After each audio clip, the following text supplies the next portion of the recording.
Quando surge, família Palmeiras, ligar aqui no nosso canal Verdão Info, um dia raro por aqui, afinal de contas vamos falar de uma derrota do Sub-20 Alviverde na temporada, algo que aconteceu muito pouco até aqui no Campeonato Paulista Sub-20, não tinha acontecido ainda, né? O Palmeiras não tinha perdido ainda na competição estadual, perdeu pela primeira vez neste último final de semana para a Ferroviária, o jogo foi lá em Matão, com o mando da Ferrinha, aliás, um gramado horrível lá, né? Daqui a pouco vocês vão ver algumas imagens aí, mas enfim, tava ruim para os dois lados, não tem desculpa, o Palmeiras perdeu aí, a Ferroviária precisava vencer para continuar viva, né? Na verdade, agora com a vitória tá muito viva, a Ferroviária chega a 7 pontos, né? E vai enfrentar a Ponte Preta com o mando da Ponte na última rodada, Ferroviária 7 pontos, Ponte Preta 5, e aí a Ponte Preta vai mandar o jogo, costuma mandar em Itapira. Se a Ponte vencer, chegar a 8, passa a Ferrinha. Se a Ferroviária empatar na última rodada, ela avança na segunda colocação do grupo, porque a primeira colocação é do Palmeiras. Já tínhamos cravado isso na última rodada. São 12 pontos para o Verdão. Não só estamos classificados, mas garantidos em primeiro desde a última semana. Então daqui a pouco tem o gol da Ferroviária, gol do Thiago, né? E também alguns outros lances interessantes do lado alviverde, que teve bola na trave, inclusive com o Alan no segundo tempo. O técnico Lucas Andrade mesclou, deixou o time, um time alternativo ali com alguns titulares, e depois os outros titulares entraram no intervalo, então jogou praticamente todo mundo, e a Ferroviária, que precisava vencer, venceu jogando em casa. Então daqui a pouco todas as informações desse jogo para vocês. Bom, antes de mais nada, deixa eu trazer a escalação do técnico Lucas Andrade. O David foi o goleiro, na lateral direita tivemos o Ednei, na lateral esquerda o Gabriel Vareta, ele que é um zagueiro de origem, mas jogou como lateral. Então vocês já perceberam, né? Gilberto e Arthur, por exemplo, ficaram no banco de reservas. Na zaga, Benedetti também não jogou, né? Então a zaga é formada pelo Jarleison ao lado do Robson Jacaré. Vamos lá para o meio campo, uma dupla de volantes, aí sim, titularíssima, Patrick ao lado do Rafael Coutinho, à frente na armação o Davi, então, ou seja, o Alan, mais um titular que começou no banco de reservas. E o trio de ataque, Sorriso, Riquelme e Felipe, aliás, esses dois não jogaram na última partida do Campeonato Brasileiro Sub-20 contra o Grêmio, afinal de contas estavam suspensos, né? Então estavam descansados, por isso que jogaram também, né? Sorriso e Riquelme. E na frente, camisa 9 para ele, o Daniel. Então vocês percebem que, por exemplo, o Thales também foi mais um titularíssimo que começou no banco de reservas. Bom, o primeiro tempo foi muito travado lá em Matão, muitos escanteios, né? Assustou o número de escanteios no primeiro tempo, foram 12 no total, né? Um número altíssimo para apenas primeira etapa, né? Então, muita bola parada, bolas alçadas na área, a Ferroviária, depois de fazer o gol, já começou com uma pequena cera, então tivemos muitas paralisações, inclusive uma parada técnica também para hidratação, né? Por conta do forte calor lá em Matão. Então, assim, jogo muito picado, travado, parado, e a Ferroviária fez o seu gol com o Thiago, né? Vocês vão ver nas imagens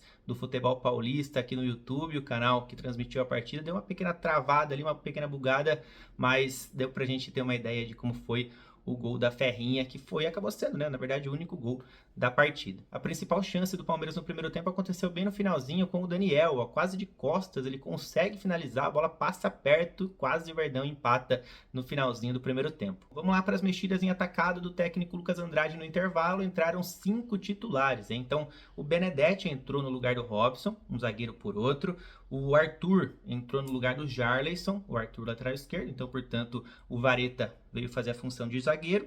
O Alan entrou no lugar do Davi, aí um camisa 10 por outro ali, né? O Alan costuma jogar mesmo na função de um meio armador. O Thales entrou no lugar do Riquelme, um atacante por outro.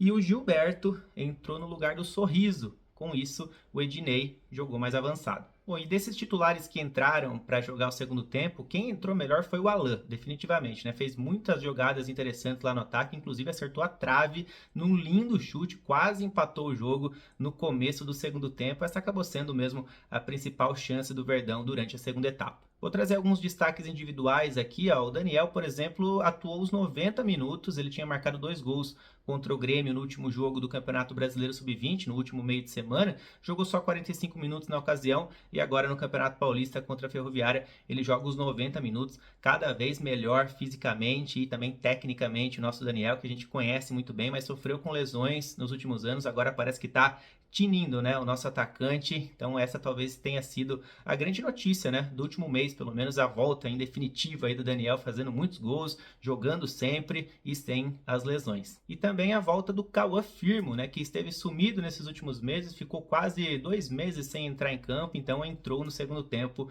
o nosso lateral direito. É mais um destaque que eu gostaria de trazer aqui. E só lembrando, né, o Palmeiras segue sem alguns jogadores, na verdade muitos jogadores que estão lá no México, né, estiveram pelo menos na última semana lá na cidade do México disputando a Supercopa de Monterrey, mais precisamente 22 jogadores disputaram a competição que terminou no final da semana passada. O Verdão não foi tão bem, né, lá no México, caiu fora na primeira fase com um empate e uma derrota, depois disputou 2 partidas de consolação, como eles chamaram lá, né, uma partida contra o Inter Miami, que aí sim fomos muito bem, goleada por 5-1, destaque para o Márcio Vitor que marcou 2, para o Riquelme que marcou 2, que obviamente não é o Riquelme Felipe, né, o Riquelme com K, que é um meio atacante com idade sub-17 que viajou, o Caçula fez 2 gols nesse jogo, enfim. E depois teve mais uma partida contra o River Plate da Argentina, onde o Wendel, volante, foi o destaque, marcando 2 bonitos gols de fora da área. Mas também tivemos outros bons jogadores, destaques por lá, como o Aranha, goleiro, né? Foi pegar ritmo de jogo ali, o David está jogando aqui nas competições a nível nacional e estadual, então o Aranha foi lá, jogou bem, fez excelentes defesas. E também quero destacar a dupla de zaga, Thiago Pimenta, que foi reforço recente, ao lado do Diogo, que chegou no começo do ano. Os dois também formaram uma bela dupla. Bom, e o Palmeiras volta a campo pelo estadual no próximo sábado, às 15 horas, contra a Portuguesa Santista, lá na Academia de Futebol 2, em Guarulhos. Ou seja, o Palmeiras recebe a Briosa, que já está eliminada, né? E aí a gente fica no aguardo do outro jogo entre Ponte Preta e Ferroviária para ver quem vai avançar junto com o Palmeiras para a próxima fase, que é a chamada terceira fase de grupos. E aí depois disso que a gente vai ter o mata-mata, por isso é importante pontuar cada vez mais para a gente poder decidir em casa sempre durante o mata-mata, né? Nas quartas e depois em eventuais semi e final. Então a gente vai ficando por aqui. Se gostou do vídeo, deixa o like, já compartilha com aquele seu amigo que gosta de categoria de base e comenta, que é sempre muito importante. Fechou? Tamo junto, galera. Valeu. Até mais.